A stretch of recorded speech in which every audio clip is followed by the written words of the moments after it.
Halo teman-teman semua, balik lagi bersama dengan Story 3M, di mana kita kali ini akan melanjutkan alur cerita dari manhwa yang berjudul Playding atau Cewek Psikopat. Baiklah, tidak perlu berlama lagi, langsung saja kita masuk ke dalam alur ceritanya. Pada chapter sebelumnya, Garam membalas perbuatannya Kang Ahyun yang melarangnya pergi ke toilet dengan menjadikannya sebagai toilet umum. Setelah dikencingi oleh Garam, Kang Ahyun akhirnya mengenakan seragam sekolahnya dengan benar karena pakaian olahraganya sudah basah kuyup. Biarpun begitu, Kang Ahyun merasa sangat marah hingga dia ingin menangis sembari mengumpati Garam sebagai wanita jalang. Kang Ahyun mengatakan kalau seragam itu adalah pakaian favoritnya, bahkan itu termasuk sebagai edisi terbatas seragam terbaik. Kang Ahyun menyuruh agar Jin Song untuk mencuci pakaiannya sampai bersih dan jangan sampai ada bau dari wanita jalang itu. Jika sampai masih tercium bau dari wanita jalang itu setelah dicuci, maka dirinya akan menghajarnya sampai habis dan Jin Song mengatakan dirinya mengerti. Kang Ahyun berpikir memangnya apa yang sedang dipikirkan wanita gila itu dan kenapa dia tidak merasa ketakutan sama sekali padanya. Kang Ahyun merasa sangat tertekan karena wanita gila itu rupanya lebih gila daripada perkiraannya, padahal seharusnya dia mulai ketakutan padanya. Kang Ahyun menanyakan apakah wanita gila itu sebenarnya sudah kehilangan rasa sebagai seorang manusia, tapi Junjong seperti berpikir kalau dia sendiri tidak seperti seorang manusia. Kang Ayun mengatakan apakah dia setuju dengan pendapatnya, dan Jin Song tampaknya sudah kelelahan sampai dia menghela nafas panjang. Jin Song yang sudah lelah dengan tingkah kekanak-kanakan Kang Ayun tentunya mengatakan agar mereka segera berhenti mengganggu orang yang bernama Garam itu. Jin Song merasa ada sesuatu yang aneh dengan wanita itu, terlebih lagi bos besar juga tidak mau ada masalah di luar sistem yang sudah dia tentukan. Jin Song mengajak agar Kang Ayun menghentikan semuanya sampai di sini saja, tapi Kang Ayun malah marah sembari mengatakan itu omong kosong. Sambil memukuli Jin Song, Kang Ayun mengatakan apakah Opa sekarang sudah tidak lagi memiliki perasaan padanya. Kang Ayun menanyakan kenapa dia hanya berdiam diri saja di sana tanpa berbuat apapun ketika wanita jalang itu mengeluarkan semua jus jeruknya. Kang Ayun menanyakan apakah sekarang dia sudah berpihak pada wanita jalang itu, sampai-sampai dia sangat senang melihatnya dikencingi wanita gila itu.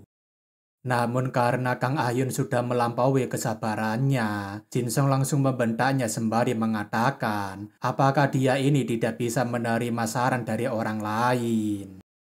Tentu saja, Kang Ayun yang sok keras langsung merengek ketakutan, sembari mengatakan kenapa Opa membentaknya seperti itu.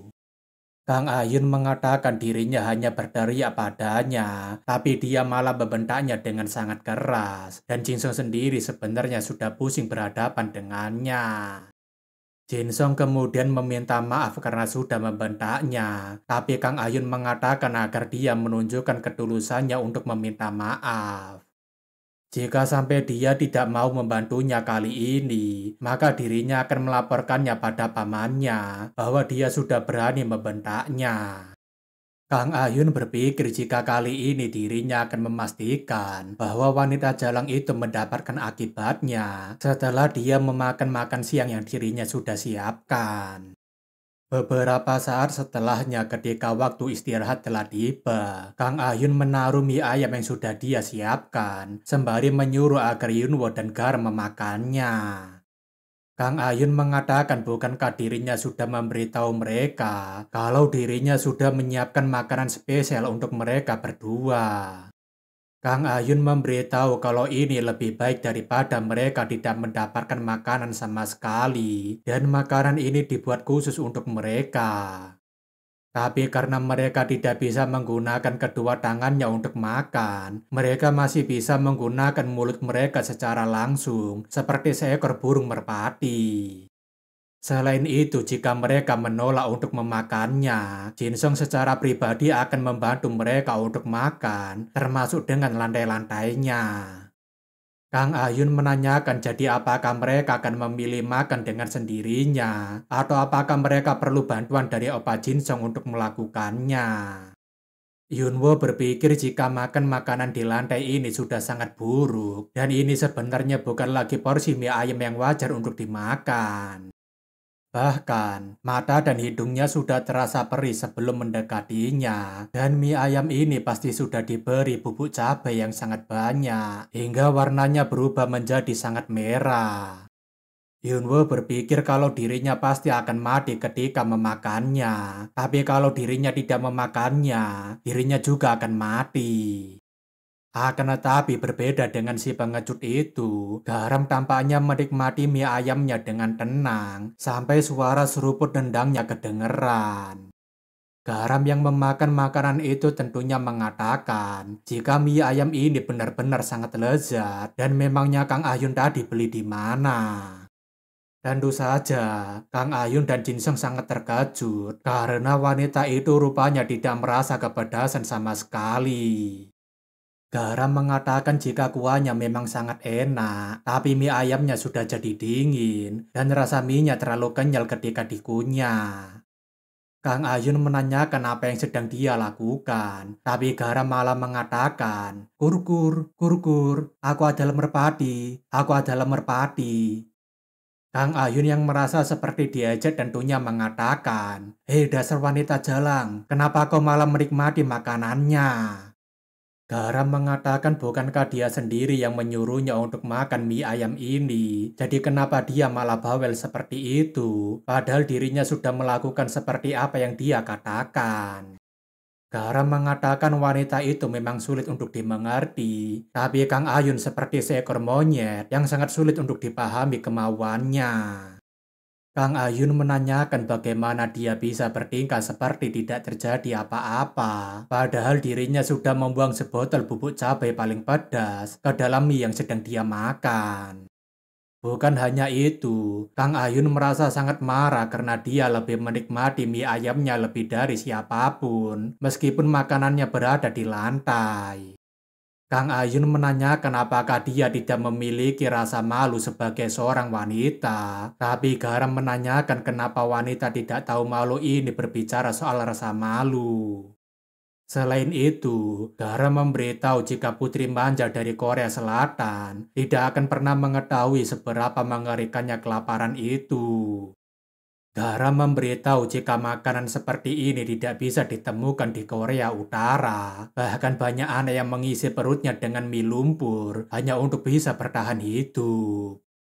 Garam mengatakan dari perspektif anak-anak yang mati kelaparan tanpa memilikinya, mie ayam yang dia taruh di lantai ini adalah sesuatu yang akan menyelamatkan hidup mereka.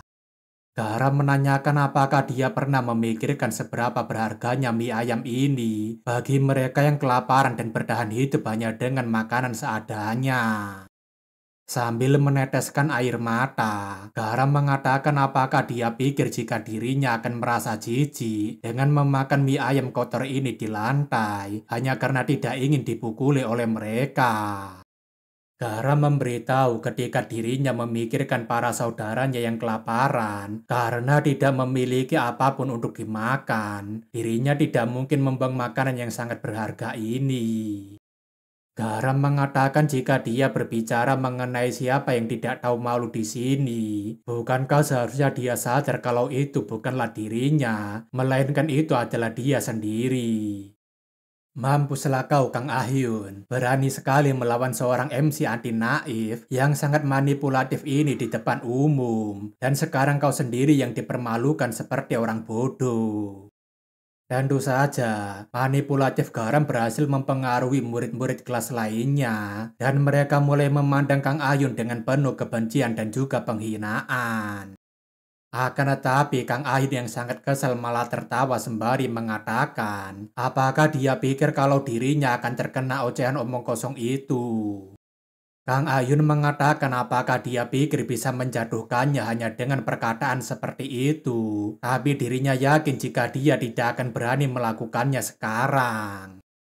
Setelah mengambil pel lantai, Kang Ayun mulai meratakan mie ayamnya garam, sembari mengatakan kalau begitu dirinya akan membuatkan mie ayam yang akan mengingatkannya akan para saudaranya.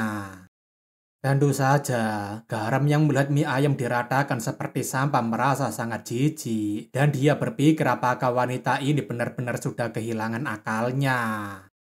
Kang Ayun mengatakan kalau begitu sekarang garam bisa makan mie ayam spesial kenangan kampung halamannya, karena dirinya sudah bersusah payah membuatkannya.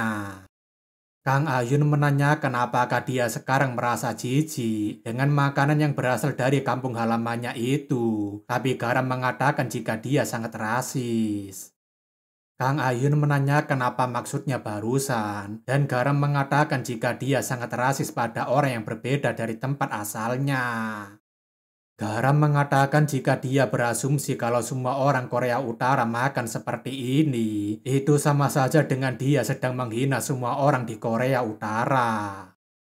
Garam mengatakan jika seseorang dengan kepribadian sangat jelek seperti dia, seharusnya segera disingkirkan dari dunia ini secepat mungkin. Apalagi dengan wajahnya yang lebih jelek daripada pantat babi, seharusnya dia diam saja di dalam kuburan sampai dia meninggal. Tentu saja, Kang Ayun jadinya sangat marah mendengarkan perkataan barusan, karena dia malah semakin terhina setelah melakukan ini. Namun karena sudah terlanjur melakukannya sampai sejauh ini, Kang Ayun menyuruh agar garam membuka mulutnya dan makan makanan sampah ini sampai habis. Kang Ayun mengatakan kalau dirinya akan menutup mulut busuknya itu dengan makanan sampah ini, sampai dia tidak bisa berbicara lagi seperti itu. Kang Ayun menanyakan kenapa dia tidak memakannya dengan lahap seperti sebelumnya, dan garam mengatakan jika tindakannya ini tidak manusiawi. Yunwo berpikir jika ini pertama kalinya dirinya melihat siswi pindahan ini terpojok, dan apa yang bisa dirinya lakukan untuk membantunya. Membantu pala lu, kau sendiri aja nggak bisa ngapa-ngapain. Minimal berani ngatain Kang Ayun sebagai toilet umum lah. Kang Ayun berpikir jika wajahnya garam benar-benar mulai terlihat bagus, dan inilah wajah yang sudah dirinya tunggu-tunggu selama ini. Kang Ayun berpikir hanya tinggal masalah waktu saja sebelum dirinya menghancurkannya, dan membuatnya memohon ampun seperti seekor anjing. Kang Ayun terus-terusan memaksa garam untuk membuka mulutnya dan memakan mie ayamnya sampai habis, tapi garam tentunya tidak mau melakukannya. Akan tetapi, ada satu kesalahan besar yang dilakukan oleh Kang Ayun ketika dia melakukan itu di hadapannya garam, karena dia menunjukkan sesuatu yang lebih lezat daripada mie ayam.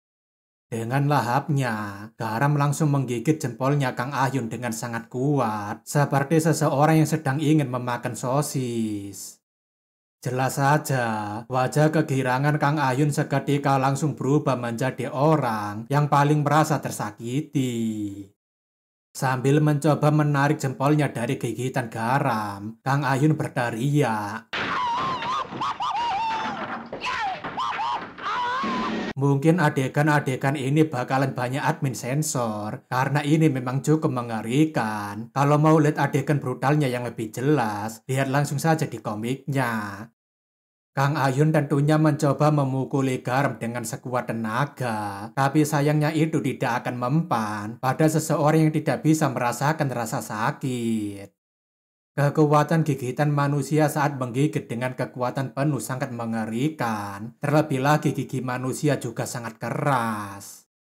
Gigitan manusia itu biasanya berjangka 40-50 kilogram, yang artinya lebih kuat ketimbang cengkraman kepiting.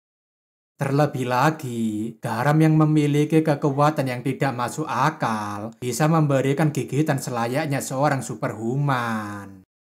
Kekuatan gigitan garam bisa mencapai 272 kilogram, yang artinya tekanannya sama dengan piano yang dijatuhkan dan ujungnya menimpa seseorang. Meskipun gigitan garam tidak akan memecahkan rekor dunia, tapi gigitan garam sudah cukup kuat untuk menghancurkan sebuah tulang secara menyeluruh. Kang Ayun yang mulai menangis menyuruh agar seseorang menolongnya, tapi Jinsong yang mencoba menariknya tidak berhasil sama sekali. Kang Ayun menyuruh agar garam segera melepaskan jempolnya, karena dirinya sudah mulai merasakan tulang-tulangnya yang mulai terlihat. Akan tetapi, suara tulang yang patah terdengar sangat nyaring, dan saat itulah garam telah berhasil menyelesaikan proyek landak pertamanya. Kang Ayun yang mendapati jempolnya sudah hilang, tentunya hanya bisa berteriak kesakitan, sembari menyuruh seseorang memanggilkannya dokter. Sejak dimulainya season kedua ini, adegan garam menghancurkan jempolnya Kang Ayun adalah adegan paling ngeri yang wajib untuk disensor. Oh iya, sembari mengingatkan, proyek Landa itu seperti seekor mangsa yang mencoba menyerang Landa, tapi si penyerang nantinya yang akan merasakan rasa sakit yang luar biasa dibandingkan Landa yang diserang.